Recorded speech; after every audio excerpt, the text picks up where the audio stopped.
네, 안녕하십니까. 아산정책연구원의 차두현입니다.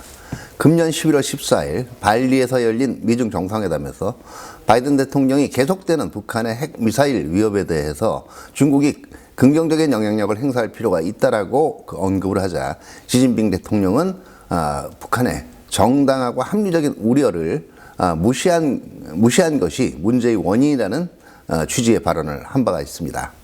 또 11월 18일 북한이 또 한 번 화성 실형 미사일을 발사를 하자 이 문제가 유엔 안보리에서 논의되었을 때 유엔 주재 소련 대사는 이 사태의 원인이 역시 또 미국 측에 있다는 발언을 하기도 했습니다. 이러한 최근 북한을 중심으로 한 중국과 러시아의 관계는 냉전 시대에 이야기됐던 북한을 중심으로 한 중국, 러시아 간의 협력 관계, 즉 북방 삼각관계의 부활을 연상케 합니다. 어떤 면에서 냉전 시대의 북방 삼각관계가 중국과 러시아 간의 이념 및 국경 분쟁으로 인해서 약한 고리를 가지고 있었던 데 비해서 최근의 북방 삼각관계는 중국과 러시아의 전략적인 협력 관계로 인해서 오히려 더욱 강화되는 측면을 보이고 있기도 합니다. 일부에서는 한미 동맹의 강화와 한미일 삼각 안보 협력 관계의 강화를 향한 미국의 열망, 그리고 그러한 추세가 북중러의 북방 삼각관계 강화의 원인을 제공했다라고 하지만 사실은 이러한 이 북방 삼각관계 강화의 시작은 이미 2000년대 중반부터 시작이 됐습니다. 1990년대 이 탈냉전 시대가 시작이 되면서 북중러 간의 북방 삼각관계는 와해되거나 아니면 심각하게 약화되는 양상을 보이기도 했는데요. 이것은 1990년대 중후반 중국과 러시아가 북한의 전략적 가치를 다시 인식하기 시작하면서 다시 강화되는, 다시 회복의 기미를 보이기 시작을 합니다. 그러다가 이것이 이제 전통적인 북방 삼각관계를 연상케 하는 이 유대관계의 강화로 이어진 것은 2010년대 중후반부터라고 할 수가 있습니다. 미중 전략 경쟁이 강화가 되면서 중국은 전통적으로 북한을 미중 전략 경쟁 관계에서 하나의 카드로 인식하는 데 벗어나서 적극적인 북중 협력을 통해서 미국을 견제하겠다라는 인식을 나타내었고, 이것이 2018년에 이 남북 대화 국면, 그리고 미북 협상 국면에서 중국과 북한 간의 활발한 정상회담으로 나타나게 되었고요. 북한은 이 계기를 활용을 해서 또 러시아와의 관계 돈독화에도 성공을 하였습니다. 그 이후 다시 북중러의 북방 삼각관계는 부활의 조짐을 보이기 시작을 했고요. 이러한 추세는 2020년부터 금년까지 3년여간 지속된 코로나 팬데믹 기간에서도 그대로 이어졌습니다.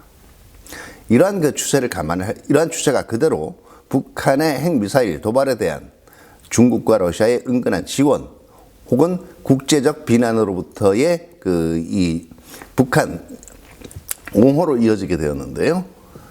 물론 이것이 중국과 러시아의 입장에서 약간의 고민을 만들게 하는 사건이기는 합니다.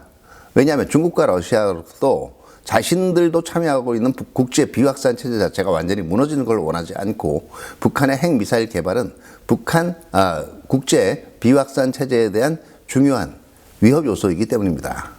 그렇기 때문에 만약에 북한이 앞으로 7차 핵실험 혹은 그 이상의 추가 핵실험을 감행을 한다라고 하더라도 중국과 러시아가 적극적으로 대북 비난이나 제재에 동참할 가능성은 적습니다. 물론 중국과 러시아가 국제 비확산 체제의 붕괴를 우려해서 북한에 대한 제재에 대해서 거부권을 행사하는 것보다는 기권하는 방법을 택할 수 있는데요. 이 경우에도 중국과 러시아는 제재가 북한 정권이나 체제의 위기로 연결되는 것을 막기 위해서 우회적으로 북한을 지원하거나 아니면 제재 이행을 게을리하는 대응을 할 가능성이 있습니다.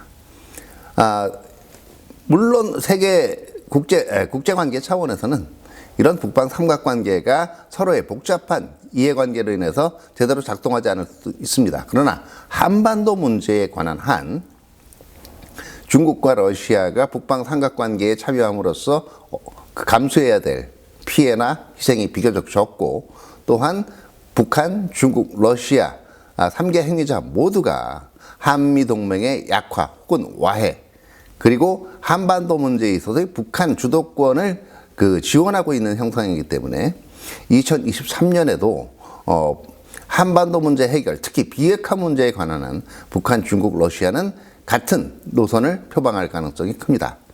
이러한 점은 우리의 대중국, 대러시아 정책에서도 시사하는 바가 적지 않다고 할 수가 있습니다. 첫 번째 우리가 중점을 둬야 할 사항은요. 전통적으로 우리가 중국과 러시아에 대해서 기대하고 있던 바, 다시 말해서 중국과 러시아가 북한에 대해서 긍정적인 영향력을 행사를 해서 북한이 비핵화와 개혁, 개방의 길로 들어서도록 할 수 있다라는 그러한 착시 현상으로부터 벗어날 필요가 있다는 겁니다. 다시 말해서 중국과 러시아가 할 수 있는 것에 대한 합리적인 기대의 조정이 필요할 것이고요. 이러면 최소한 중국과 러시아가 북한의 극단적인 도발이나 전쟁 재발을 저지하는 선에서의 역할에 만족해야 될 걸로 생각이 됩니다. 두 번째는 이 대북 제재가 앞으로 격상될 경우에 대비해서 중국과 러시아의 협력을 기대하기 힘들고 오히려 중국과 러시아가 북한을 지원할 가능성이 크기 때문에 국제적인 제재망이 제대로 작동하는지를 항상 점검하고 감시해 나가는 이러한 국제 제재 이행 감시망을 한국과 미국 간의 협력 그리고 다른 서방 국가들 간의 공조를 통해서 강화해 나갈 필요가 있다고 생각을 합니다.